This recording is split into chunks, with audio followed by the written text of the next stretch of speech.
Admiral Shin was eating dinner with his wife when his communicator made the sound he hated most. 3 short beeps. Emergency priority. He looked at his wife and she nodded. After 30 years of marriage, she understood. "Go," she said softly. "I will keep your food warm." Walked to his study and closed the door. He connected to the secure military network and saw a face he recognized. Commander Ryu, his tactical officer on the flagship UENS Retribution. "Sir," said, his voice was strange, almost broken. "You need to see this immediately." "What happened?" "The Compassion, sir. It has been attacked." Felt cold. Attacked by whom? Pirates? "No, sir, the Empire. 3 military destroyers. We have the full recording." The Admiral sat down slowly. "Play it." What he saw over the next 8 minutes changed something inside him. He watched the white hospital ship floating peacefully in space. He watched the warships approach. He heard Captain Lee begging them to stop, explaining again and again that they were a medical vessel. He saw the missiles hit. He saw the explosions. He saw the beautiful ship break apart while helpless patients screamed inside. When the recording ended, sat in silence for a long time. His hands were shaking, not from fear, from something much older, something much darker. "How many dead?" he asked quietly. 847 confirmed, sir, including 312 patients we were treating, refugees mostly. The Empire killed their own people. Survivors? Some, maybe 200. They are drifting in the wreck. We have ships on the way to rescue them. Stood up, his legs felt weak but his mind was clear. "Wake the fleet," he said. "Every ship we have, full combat readiness in 12 hours. "Sir, should we wait for orders from the Secretary General?" "She will give the same order, but we will not waste time waiting. Wake the fleet, Commander, now." Across the galaxy, the news spread like fire. Every species watched the recording in horror. The attack on the Compassion was the worst war crime in 200 years.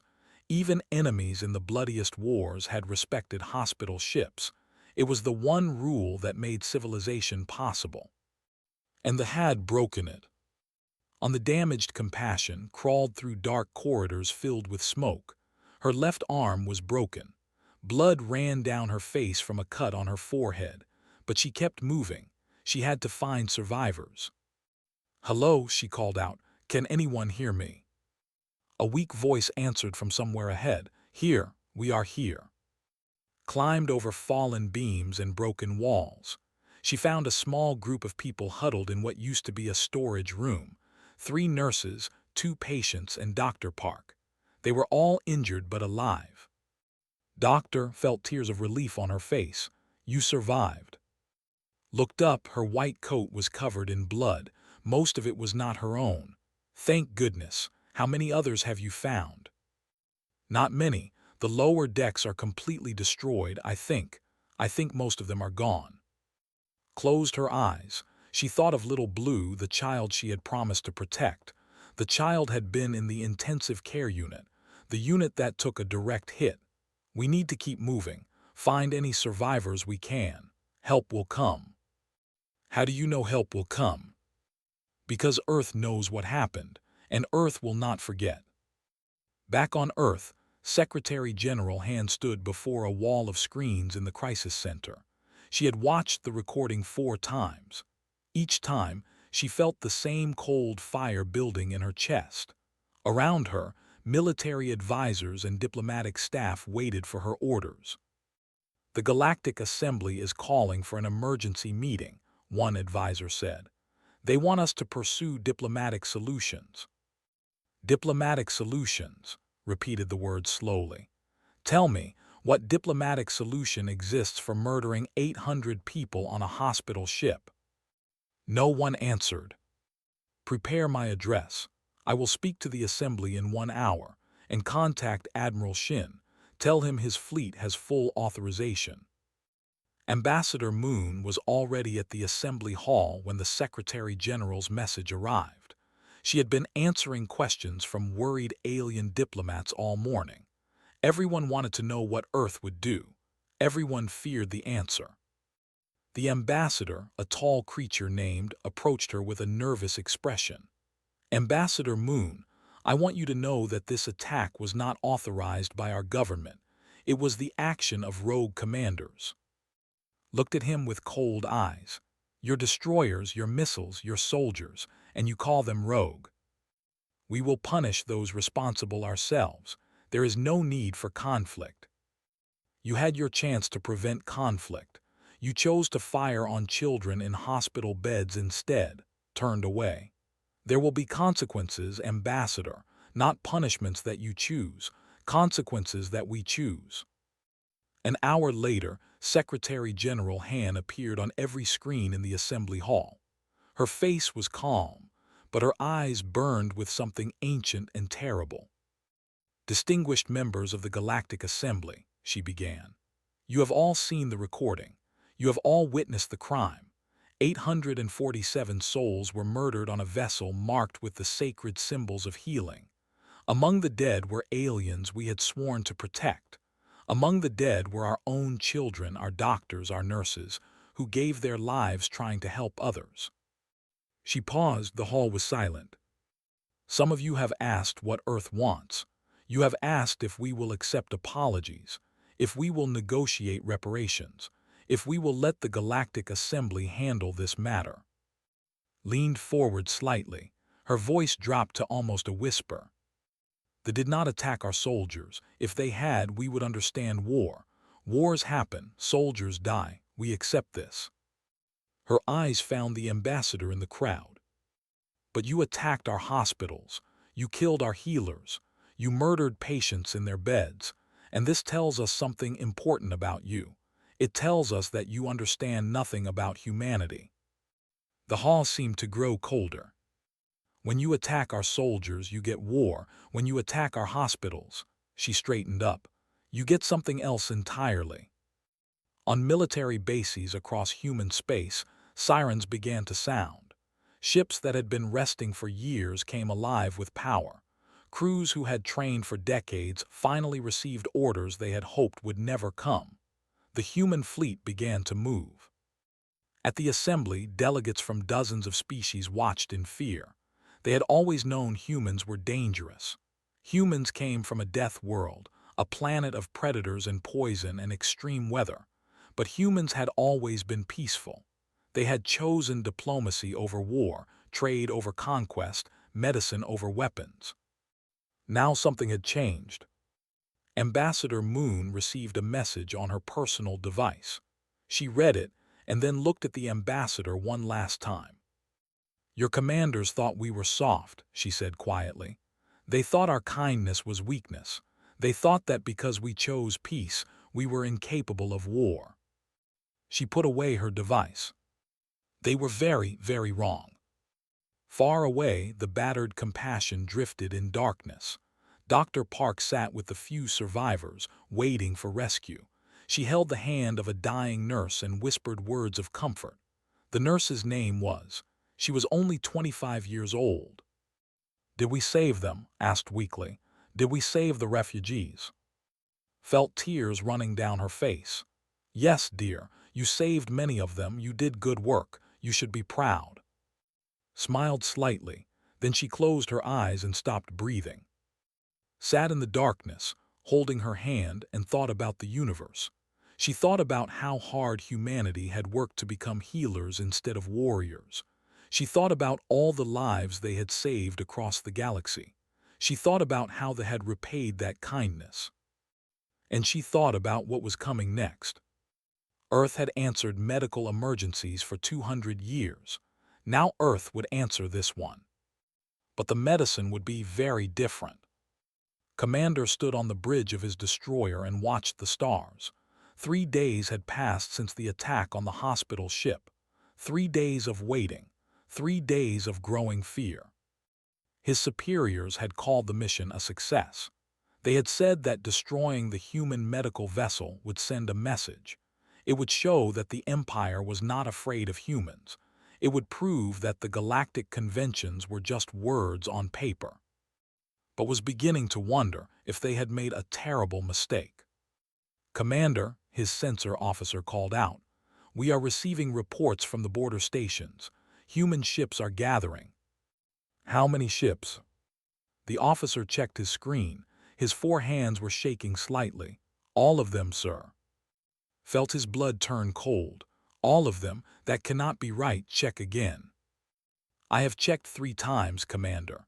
Every human warship in the sector is moving toward our border, and more are coming from their core systems." On Earth, Admiral Shin walked through the massive hangar of the main military station.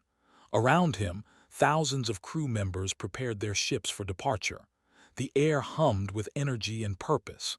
Everyone had seen the recording. Everyone knew why they were going. "Admiral," Commander Ryu approached quickly. "The Retribution is fully supplied and ready. All support vessels are in formation.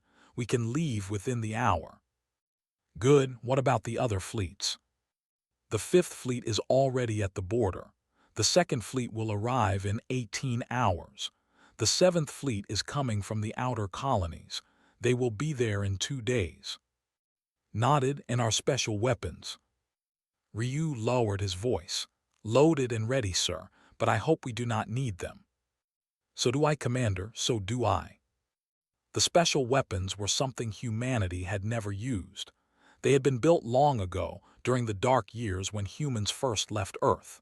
Back then, humans knew they were newcomers in a dangerous galaxy. They knew they might face enemies who wanted to destroy them, so they had prepared. For 200 years, those weapons had stayed in storage. Humanity had hoped they would never be needed, but now the boxes were being opened. Now the ancient fury was waking up. Across the galaxy, other species watched with growing alarm. They who had fought against humans once and lost badly sent urgent messages to the. "You have made a terrible error," the leader said. "You think you understand humans because they smile and heal and trade, but we fought them. We know what they really are." The High Command was not worried at first. They had 300 warships. They had advanced technology.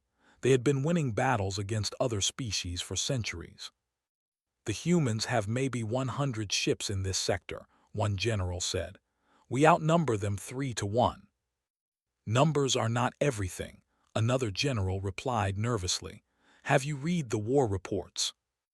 Old stories meant to frighten children." "I hope you are right. I truly hope you are right."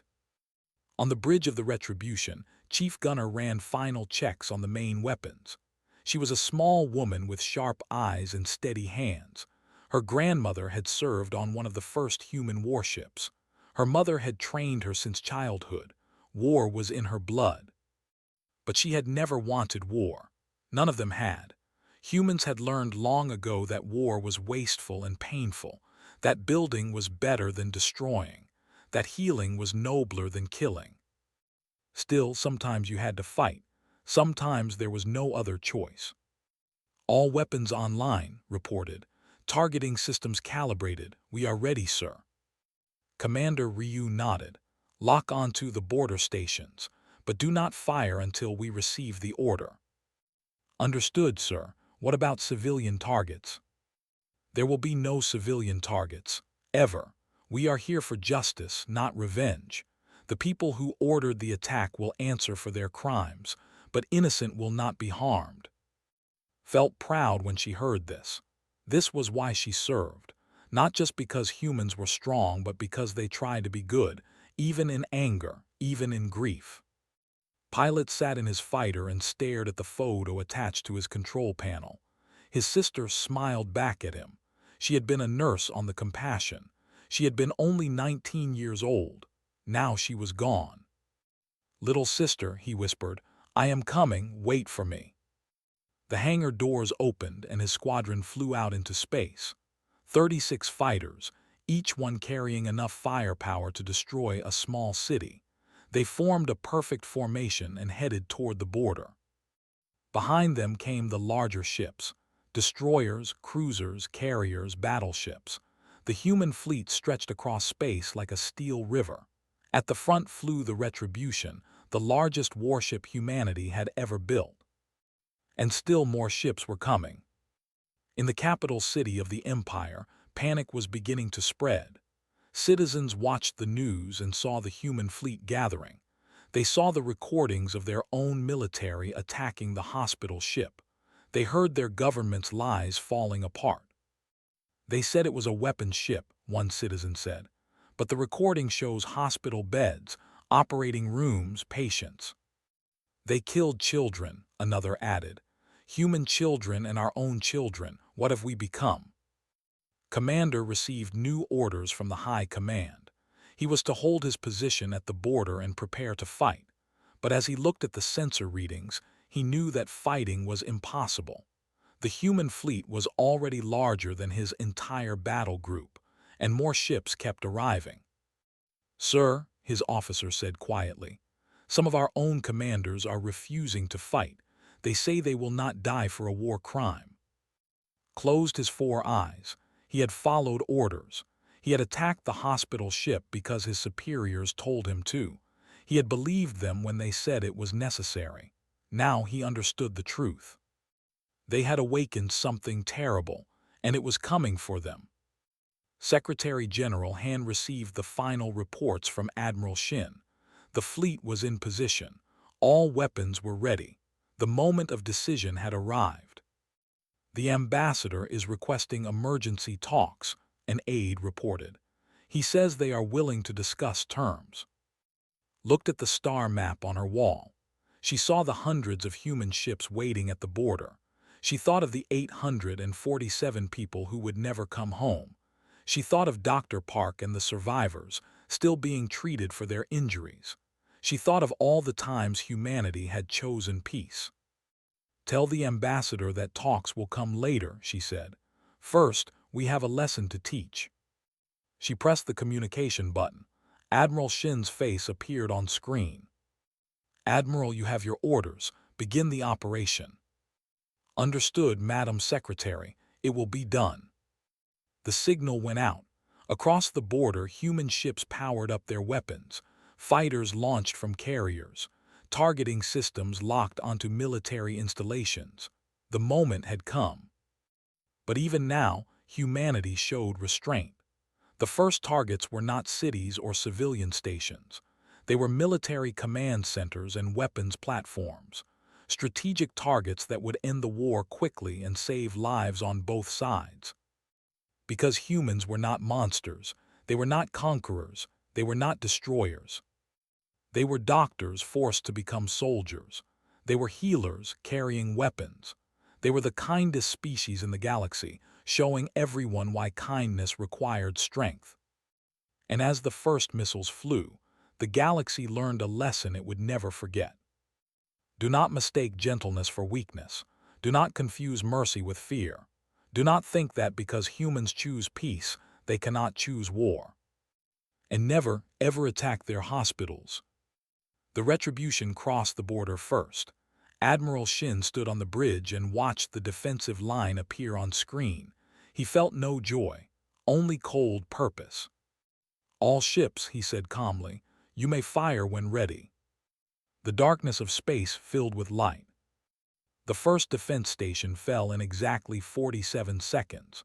It was a massive structure, bristling with weapons, designed to hold off entire fleets for days. The human ships destroyed it before the crew could even return fire. Pilot flew through the debris with his squadron close behind. His fingers were steady on the controls. His heart was calm. He had one purpose now and nothing would stop him. "Gold Squadron," he said into his radio. "Military targets only. If you see civilians, you protect them. Is that understood?" "Yes, sir," his pilots answered together. They swept down toward the planet below. Fighters rose to meet them, but they were too slow and too few. Squadron cut through them like wind through leaves. Each shot was precise. Each kill was quick. There was no cruelty in it, only efficiency. On the bridge of the Retribution, Admiral Shin watched the battle unfold on dozens of screens. The defensive line was crumbling. Their ships were either destroyed or running away. Their stations were falling one after another.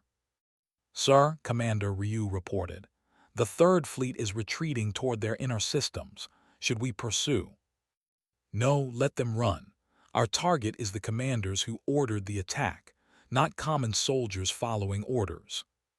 Chief Gunner locked onto a battleship that was trying to escape. It was the flagship of Commander, the one who had led the attack on the Compassion. She had been waiting for this moment. "Target locked, Admiral," she said. "Disable it, do not destroy it, we want him alive." Adjusted her aim. Instead of the reactor core, she targeted the engines. One shot, perfect accuracy. The battleship went dark and began to drift. "Target disabled, sir." "Excellent shooting, Chief. Send a boarding party." Commander stood on his dark bridge and watched the human soldiers enter. They wore heavy armor and carried weapons that glowed with strange energy. Their faces were hidden behind helmets. They moved like ghosts. "Commander," one of them said, "you are under arrest for war crimes against the United Earth Nations. You will come with us." Considered fighting. He had a weapon at his belt. He could kill one of them, maybe two. But he knew it would not matter. More would come. The humans were everywhere now. "I was following orders," he said quietly. "You will explain that at your trial." They put restraints on his 4 wrists and led him away. As he walked through the corridors of his broken ship, he passed bodies of his own crew. The humans had killed only those who resisted. The rest had been taken prisoner and were being treated fairly. This confused. He had expected monsters. He had expected revenge and torture and death.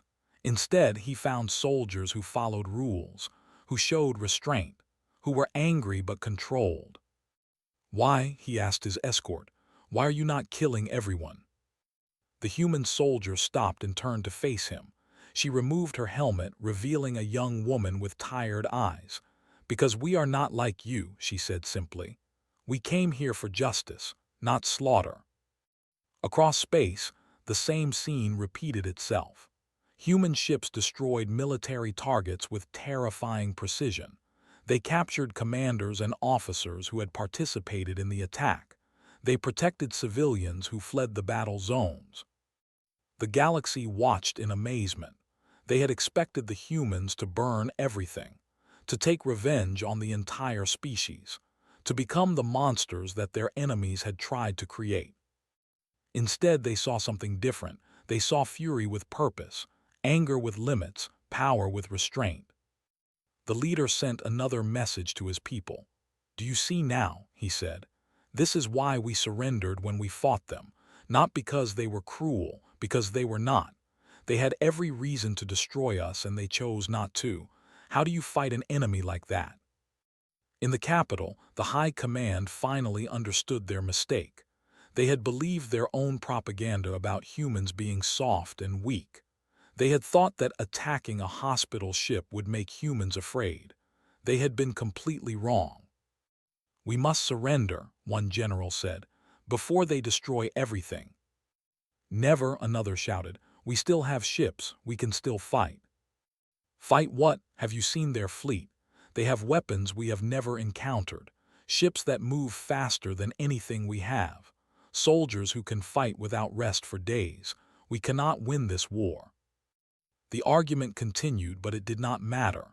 Human Marines were already landing in the capital city, not to conquer but to arrest. They had a list of names. Every commander who had ordered the attack, every officer who had participated, every official who had tried to cover it up. One by one, they were found and taken. Pilot landed his fighter on the roof of a government building. His squadron secured the area while he walked inside. He was looking for someone specific, an admiral named who had given Commander his orders.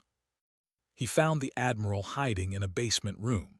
The large alien cowered in the corner, his 4 arms raised in surrender. "Please," begged, "I have valuable information. I can help you find others, just spare my life." Stared at him. He thought of his sister, so young and full of hope. He thought of her last message to him, talking about a child she had treated. He thought of how she had died trying to save lives. His finger touched his weapon. It would be so easy. One shot, revenge.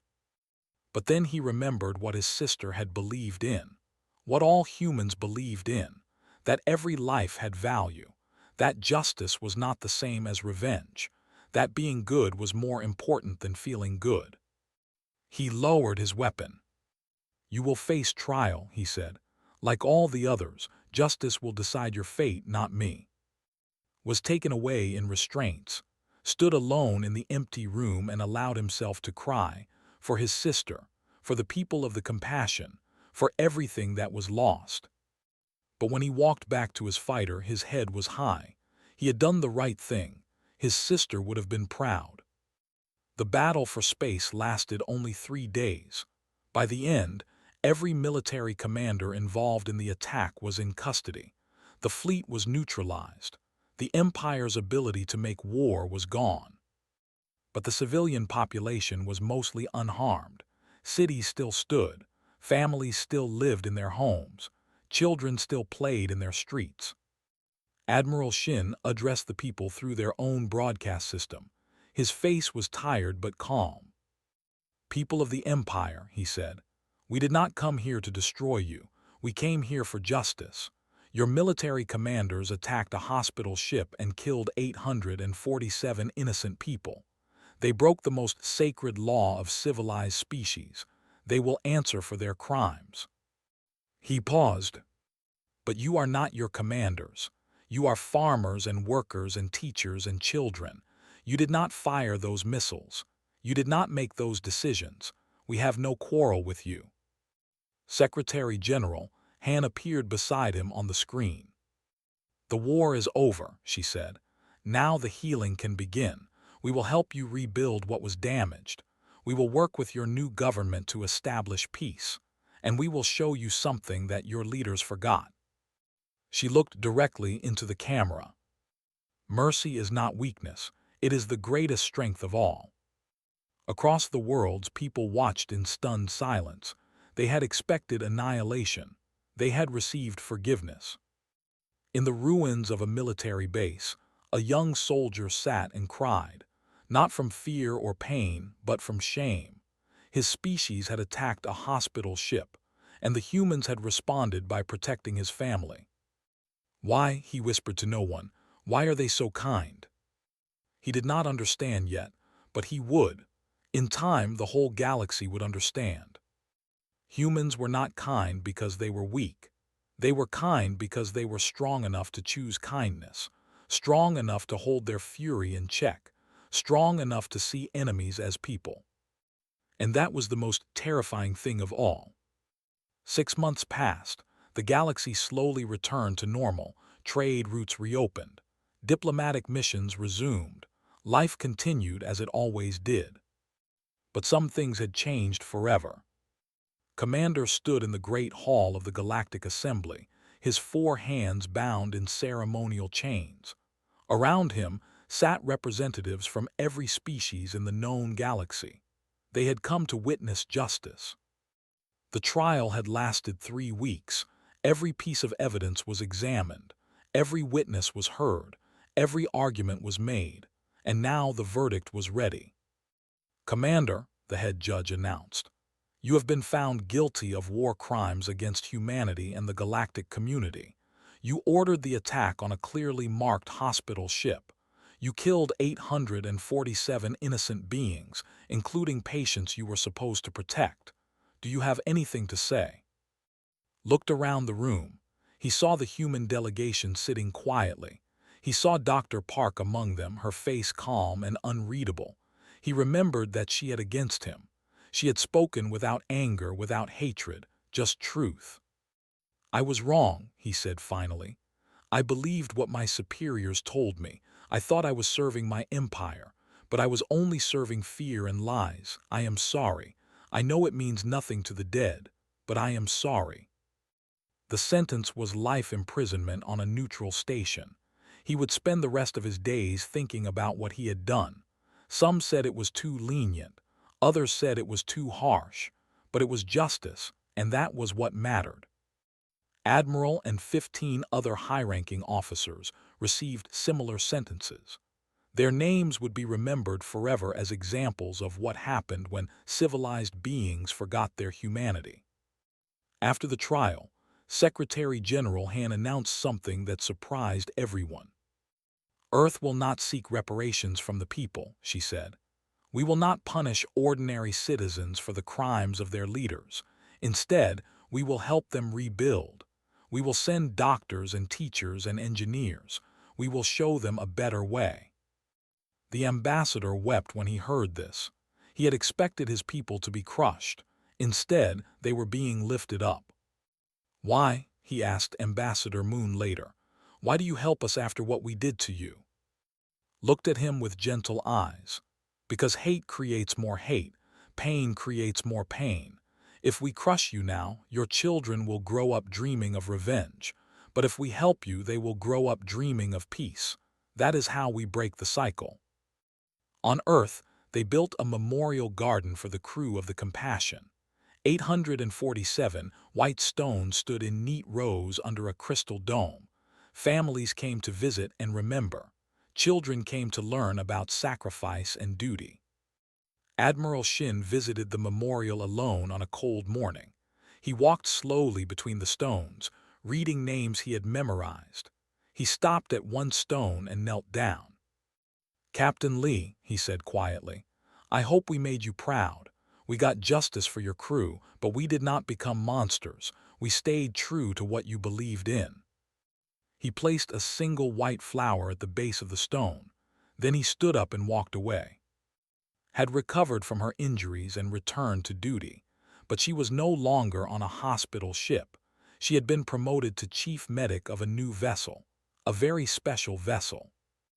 The UENS Compassion II was twice the size of the original ship. It had the most advanced medical equipment in the galaxy. It could treat thousands of patients at once, and it was protected by technology that no enemy could penetrate. This ship will never be attacked, the designers promised. If anyone tries, they will regret it. But hoped no one would ever try. She hoped the galaxy had learned its lesson. Dr. Park stood on the bridge of the Compassion II and watched the stars. She was older now and her hair had streaks of gray. The attack had changed her in ways she still did not fully understand. But she was still a doctor. She was still a healer. Dr. Park, a voice called. We have incoming patients. A transport hit debris and has casualties. Turned and walked toward the medical bay. How many injured? 37, including 12 critical. Prepare all operating rooms. I want everyone ready when they arrive. She worked for 16 hours straight, saving life after life. Lives, the same species that had killed her friends and nearly killed her. She saved them anyway. That night, a young patient woke up in the recovery ward. He was confused and afraid. His body was wrapped in bandages. Machines beeped softly around him. Where am I? He asked in a weak voice. Sat beside his bed and held his hand. You are on the Compassion II, a human hospital ship. You were in an accident, but you are safe now. The large eyes filled with tears. I know what my people did to the first Compassion. I know how many humans died. Why did you save me? Smiled softly. Because that is what we do. We save people, all people, even those who have hurt us. I do not understand. You do not need to understand. You just need to rest. When you are better, we will talk more. She adjusted his blanket and walked away. Behind her, the watched her go with wonder in his eyes. He had heard stories about humans, stories about their strength and their fury, but no one had told him about their kindness. No one had prepared him for this. In the months that followed, the Compassion II traveled across the galaxy, bringing healing wherever it was needed. Humans and aliens worked side by side in its corridors. Former enemies became friends. Old wounds slowly healed. The Empire reformed its government. The militarists who had ordered the attack were removed from power. New leaders emerged who spoke of cooperation and peace. It would take generations to fully heal the relationship between humans but it had begun. 1 year after the attack, the Galactic Assembly passed a new law. It was called the Compassion Protocol. It stated that any attack on a medical vessel would be considered an attack on the entire galactic community. Every species would respond together. No one would face such crimes alone. Secretary General hand signed the protocol with a simple phrase: "In memory of the 847, may their sacrifice never be repeated." The galaxy had learned something important. Humans were not just with dangerous instincts. They were not just warriors hidden behind smiles. They were something more, something the galaxy had never seen before. They were a species that chose to be good. Every day, in every situation, they made the choice. When they could have been cruel, they were kind. When they could have destroyed, they built. When they could have hated, they forgave. Not because it was easy. It was never easy, but because it was right. Dr. Park finished her shift and walked to the observation deck. She looked out at the stars and thought about everything that had happened: the attack, the war, the justice, the healing. Behind her, the door opened. A doctor she had trained entered and stood beside her. "Thank you," he said quietly, "for teaching me, for trusting me." Looked at him and smiled. "Thank you for learning. Together, we will save many lives." They stood in comfortable silence, two healers from two species, watching the stars move slowly past. Somewhere out there, other beings looked up at the same stars and wondered about humanity. They wondered how a species could be so strong and so gentle at the same time, how they could fight wars and build hospitals, how they could carry fury in their hearts and still choose mercy. The answer was simple, really. Humans had learned long ago that the galaxy was dark and dangerous. They had learned that kindness alone was not enough, that goodness needed protection, that love needed strength. So they built warships to protect their hospital ships. They trained soldiers to guard their doctors. They forged weapons so that no one would dare attack their healers again. And they taught the galaxy a lesson that would echo through the ages. Do not mistake our kindness for weakness. Do not think that because we choose peace, we cannot choose war. Do not believe that because we extend mercy, we are incapable of fury. We are humanity. We heal the sick and protect the weak. We build bridges across the stars and bandage wounds between enemies. But attack our hospitals, and you will learn the truth about us. We are kind because we are strong enough to be kind. And may the galaxy never forget it.